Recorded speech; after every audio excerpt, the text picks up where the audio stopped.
Go to Barbers Point, said, and it was on the radio before I left. 3 ships, Japanese, landing at Barbers Point. On Sunday, December 7th, 1941, Corporal Cecil Taylor was a young infantryman on Oahu. His unit belonged to the 27th Infantry Regiment, part of the newly formed 25th Infantry Division. He was not standing watch beside a famous battleship.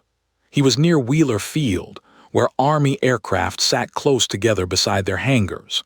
Within minutes, Taylor would move from a barracks routine into a day of confusion, improvised orders, and a journey across an island that no longer felt secure. The question is not simply what Taylor saw. It is how an ordinary soldier made decisions when information arrived as noise, smoke, rumor, and movement rather than a clear command. I decided I better put my britches back on and go back downstairs and see what was going on. So when I got back downstairs, there was 2 or 3 of the boys standing out there in the green grass in front of the buildings. So I walked out and they were looking at the corner where you drive in, out right at the corner. But all that was coming up was big black smoke, and right in that big black smoke was a red fire. And it was an awful sound. And we were looking, and here came a little plane, just as low as could fly, coming from where headquarters was, going the other way. And you had his hand like up in a window, and he had his head, and he was talking, saying something, and the plane was making so much noise you couldn't hear nothing, but he was right on top of us. Got out of our sight, and it turned and come back and started right towards we 4 standing down in the grass. And some said it was he dumped the plane, the nose of the plane bent it down. It was just skimming the top. My feet was very much alike because I could have won the gold medal that morning for running. But Wheeler was the principal Army pursuit field on Oahu. By late 1941, roughly 90 aircraft were based there, many positioned close together because commanders had emphasized protection from sabotage.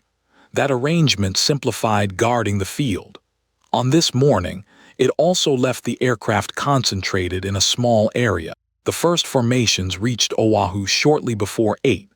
National Park Service records place the opening movement over Wheeler at about 7:50.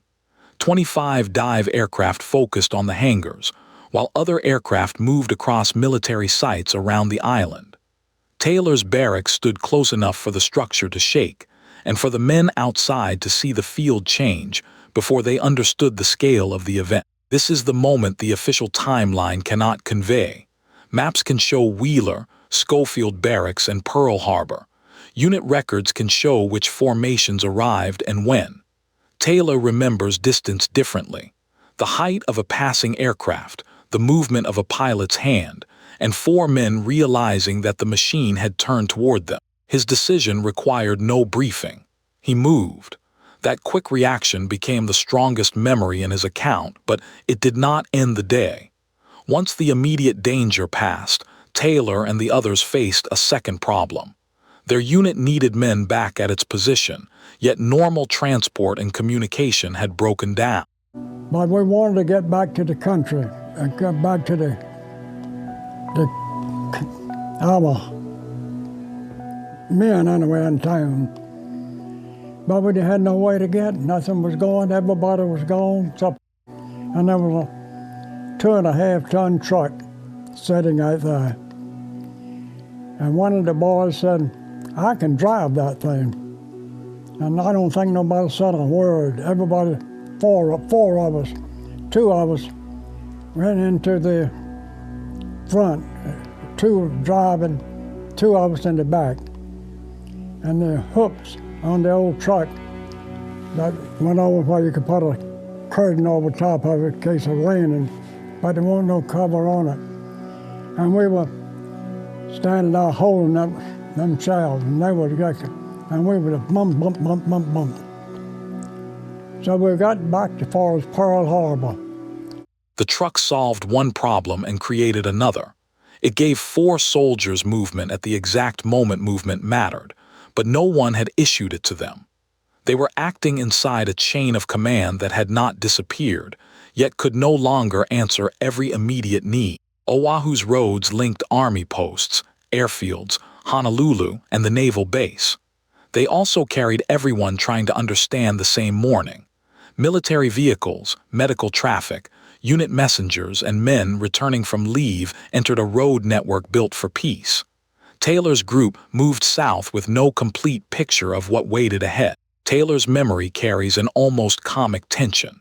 The driver suddenly worries about taking a government truck while the entire island is moving into emergency defense. The detail matters because it reveals how quickly normal rules and wartime necessity collided. Somebody stepped out in front of us. And the first thing was in my mind, they've already caught us. Done stole a government truck together. Well, we got to the edge of the city, and the boy that was driving the truck, he realized what he was doing driving that truck. He titled the truck, he and the mud, and started running down the street. And I hollered at him. I told him, I said, drive on, drive on.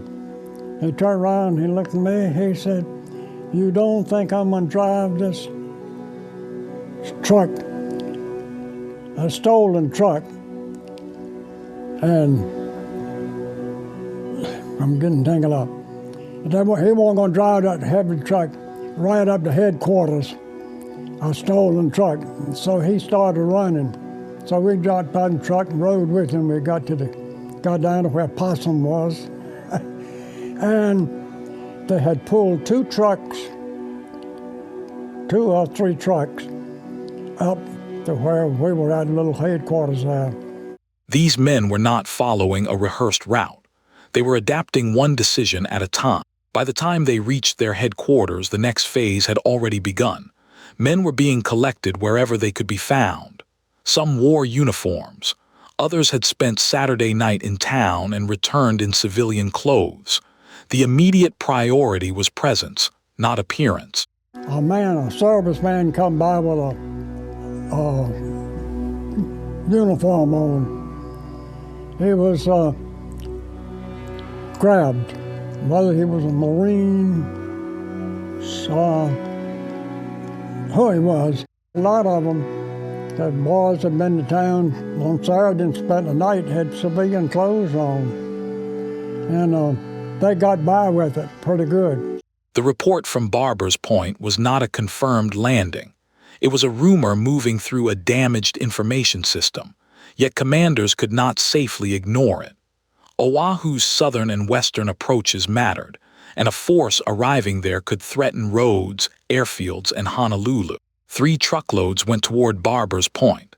Taylor's memory places them on a narrow road bordered by sugarcane. The landscape concealed what might be ahead, while the radio report supplied the fear. This is where the veteran-led structure changes the story. An operational summary would call the report false. Taylor remembers the road taken before anyone knew that. I don't know how wide the road is, but it was just a little narrow thing at that time. And with sugarcane field on both sides, there was nothing there. So we turned around and we came back. We got what he called place for gas mask. And they was all trying to put gas mask on. And the one they gave me, I think it was all used in the First World War. And the one that the straps you pulled tight, I couldn't move one, I couldn't budge it. And I pulled and I pulled. Nothing waited at Barbers Point. The trucks returned, but the absence of a landing did not restore certainty. The old gas mask in Taylor's hands belonged to an earlier war. Its stiff strap turned preparedness into another improvisation. His account moves from a low aircraft to a borrowed truck to an empty road to equipment that barely worked. Each scene shows the same, larger condition.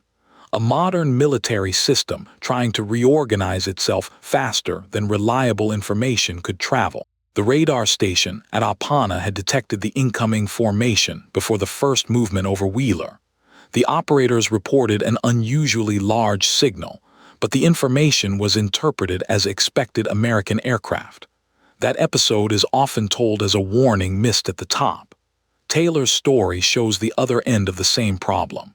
At ground level, men could see events clearly and still lack the context needed to know what would happen next. And we was to patrol the city. Of course, we weren't the only ones doing that. All the companies was doing that to try and see that there's no lights burning in the city, because they thought there was another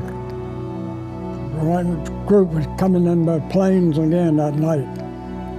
The feared return did not come that night, but Oahu entered darkness under new rules. The territory moved under martial law. Roads, public movement, communications, and lighting were controlled as commanders prepared for threats that might still appear. Taylor's patrol was a small part of that transition. In the morning, he had gone upstairs to rest. By night, he was moving through a darkened city, watching windows for light and waiting for another formation. The island had crossed from routine into war in a single day. The famous images of December 7th come from the harbor, but Wheeler Field was central to the plan over Oahu. Disabling Army pursuit aircraft reduced the chance that American pilots could interfere with the larger operation. Wheeler's aircraft losses were severe, and the field's ability to respond was sharply reduced during the first hours. Taylor's account does not compete with those wider facts. It gives them human scale. He remembers dressing quickly, standing in grass, watching a low aircraft turn, taking an unattended truck, arguing with its driver, following an unconfirmed report, struggling with old equipment, and patrolling a city without lights. That sequence is why his testimony matters. Military history often appears orderly after the records are assembled. For the men inside it, the order came later. First came the sound, the motion, the rumor, and the need to choose. Taylor chose to move. Then he kept moving until the island's first uncertain night was over. This was one soldier's Sunday on Oahu, remembered in his own voice.